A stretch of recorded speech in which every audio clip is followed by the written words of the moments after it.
Hello, everyone, and welcome back to another episode of Beacon Pines. We'll start off where we left off last time with Chapter 5. Friendly feud. The air was heavy with the hard rain's residue, the smell of wet things. Despite his dreary surroundings, Luca felt at peace. He'd never shared those details about his dad with anyone, not even Rolo. But it's not like this changed anything. Rolo was still his best friend. Adding it back to the group would help balance things out. Everything's better in threes. This is what Luca told himself as he headed to the treehouse.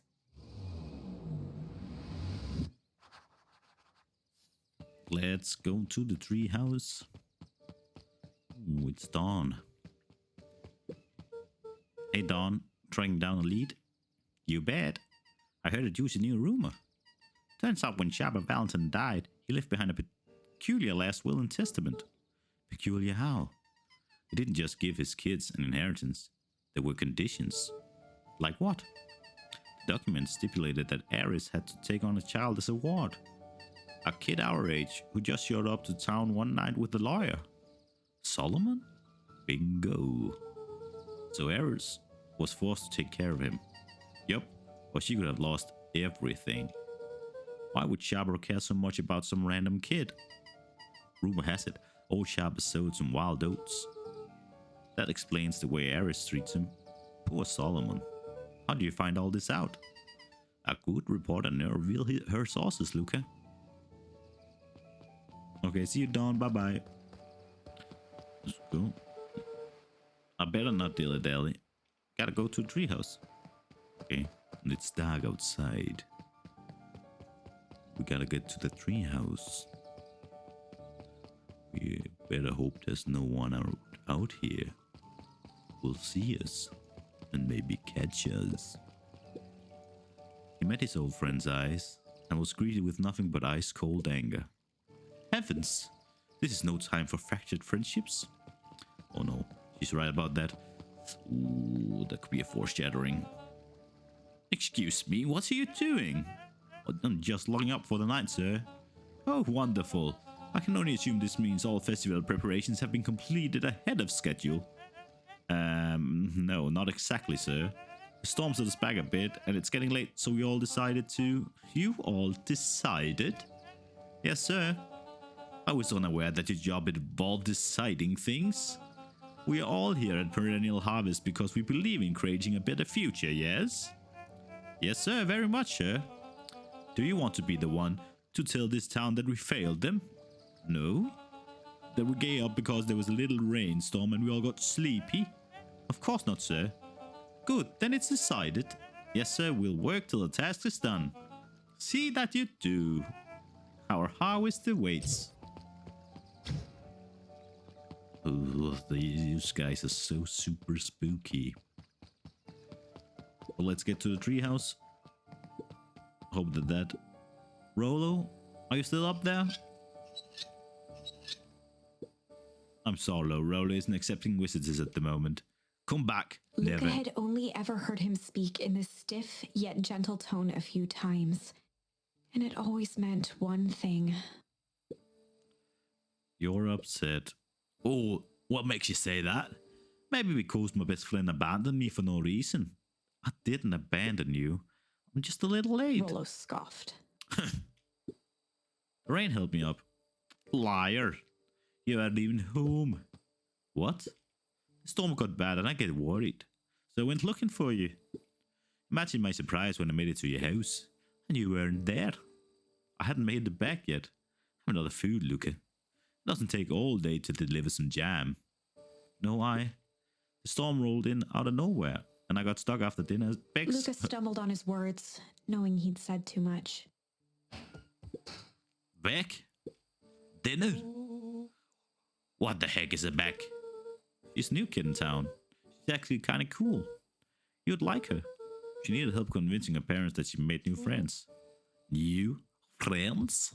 I spent all day waiting for you. And you were off making new friends. It's not like that, Rolo. You know. While I was waiting, I made some upgrades to mission control. I was gonna be a surprise. But you took so long, the storm knocked it all down. Just like you knocked down our friendship. What does that even Luca mean? became instinctively angry in response. I think that's pretty fair enough. Both boys were now shouting across the distance. It means you're a bad friend. You didn't care about me. Of course I care, you ass. I knew I'd get in trouble waiting so late for you. But it kept me wet. Because that's what friends do. Oh wow, what a noble sacrifice you made. Easy for you to say. Your clan doesn't even care. You can stay there as long as you want. And you wouldn't even get in trouble. Seriously? You acting like I chose this? If that's what you think, then maybe you're the bad friend. Rolo's tone changed to a calm, yet more intense anger. Maybe Pat is right. Storms bring more than water. This one brought out the real Luca. Stop quoting your past nonsense like it means anything. Yeah, well, at least my pa is still The around. words hung in the cold night air.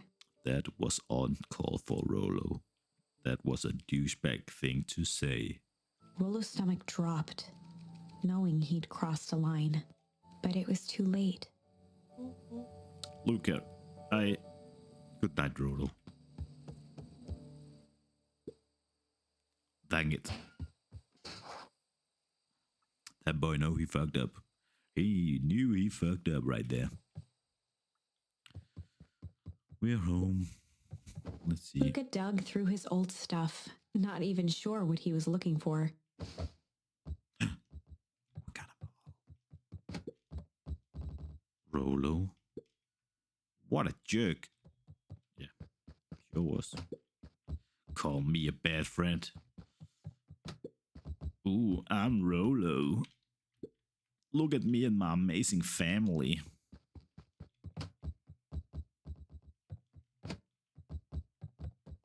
Let's kick it. Is there anything else in here? No, I don't think so. Let's go to bed. I guess I'm just never supposed to make new friends. Sad. Luca? Gran cooed gently from the hallway. You slept straight through breakfast.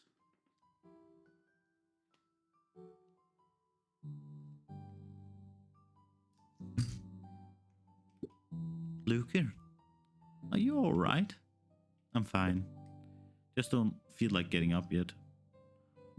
Okay. I'll leave this oatmeal by the door.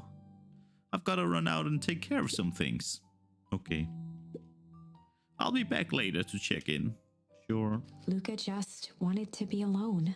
He waited to hear the sound of the front door closing. And we are back. I bet Rolo's still gonna go to the festival. He's gonna be miserable.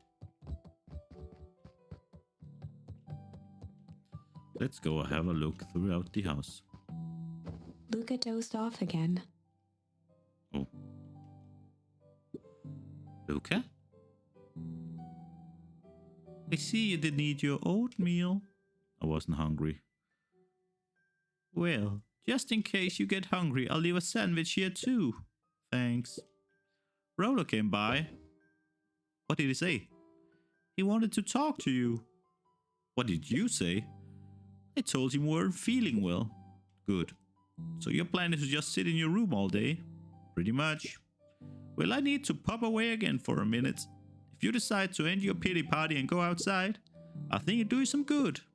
Noted. Luca still couldn't bring himself to go out. Besides, if he ran into Rolo, he'd have to actually confront the situation. Would want that, but will. If Rolo thinks I'm still going to the festival with him, he can shove it. There's never anything interesting at the festival anyway. Let's see. Oh, there's a ball up there. Can we hit the book with this ball, maybe?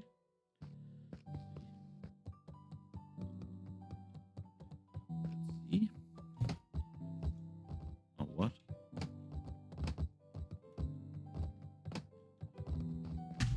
Can we actually get it over there? I'm not sure we can. Oh, it's perfect. No. Yeah.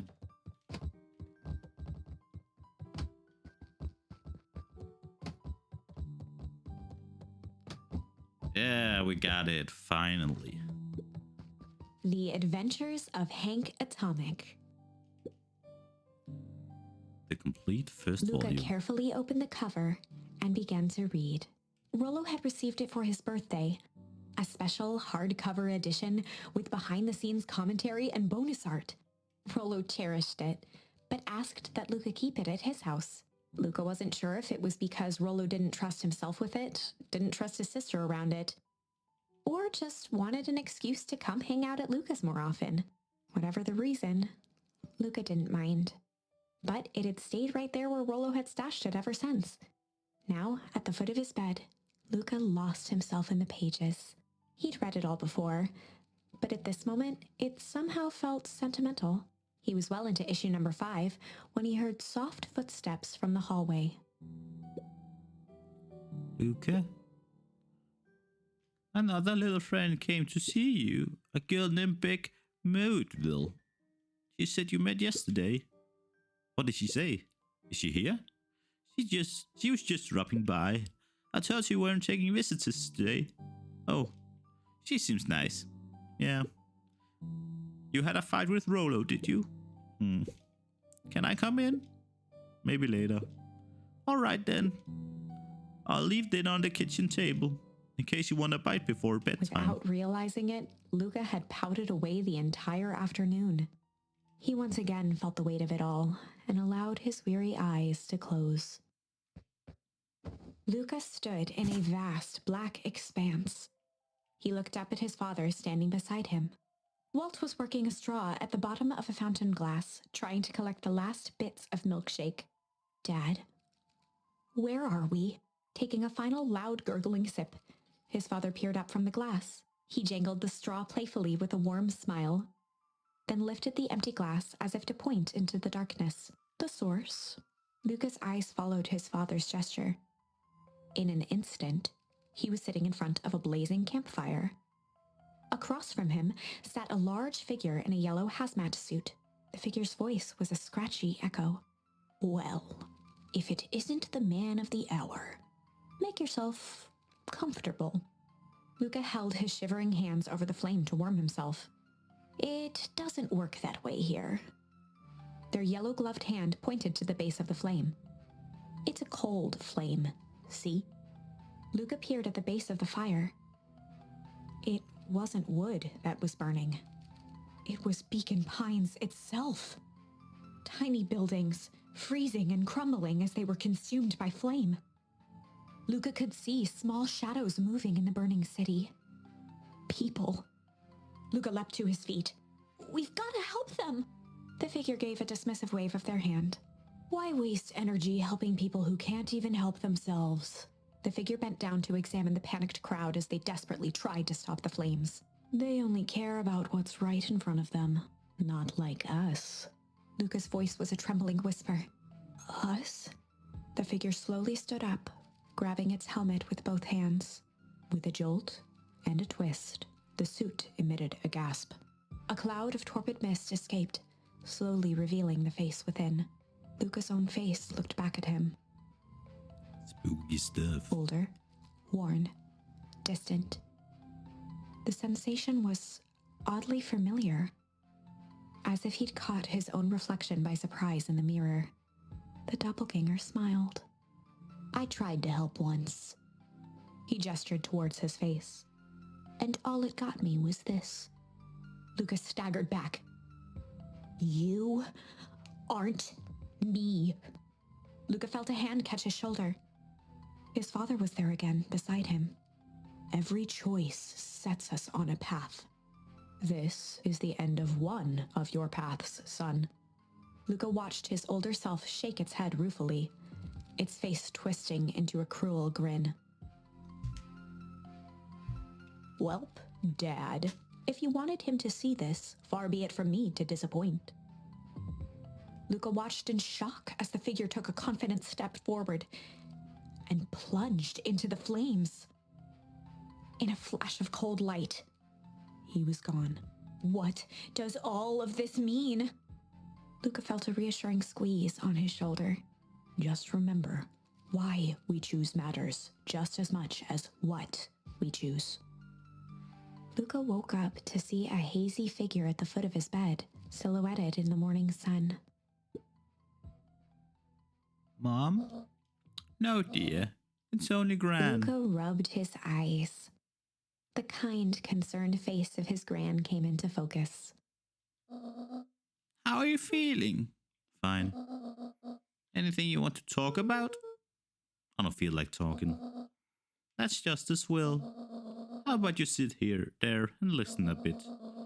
Whatever you and Rolo thought about doesn't matter. But Gran silenced Luca with a gentle pat on the leg. Fights between friends happen. What was said doesn't matter. The important thing is that it's not the last thing you ever say to each other. But he said stuff about Dad. Well, do you think he meant it? No. He was just mad. And did you mean any of the things you said to him? No. Good. One must appreciate friends in their best moments and accept them in their worst. We exit. Now get your little butt out of bed. The festival's today. You don't want to miss that, do you? I guess not. Seems like a good opportunity to make amends with Rolo, doesn't Luca it? gave a reluctant nod. So buy him a corn dog and apologize. But he's the one that... What did I just say? Buy him a corn dog. That's a good boy. Everything's better with corn dogs. I need to get going now. Get some last minute festival business to take care of. I'll come find you at the fountain a little after lunch. Alright. I love you, Luca. Love you too. Luca took a how deep sweet. breath. Okay. Chapter 6. And with that, my dear friends, we end today's episode. I hope to see you again. Have a nice day. Hey there, and thanks for watching. Please leave a like and a subscribe. I've been YoungishSpoon. See you next time.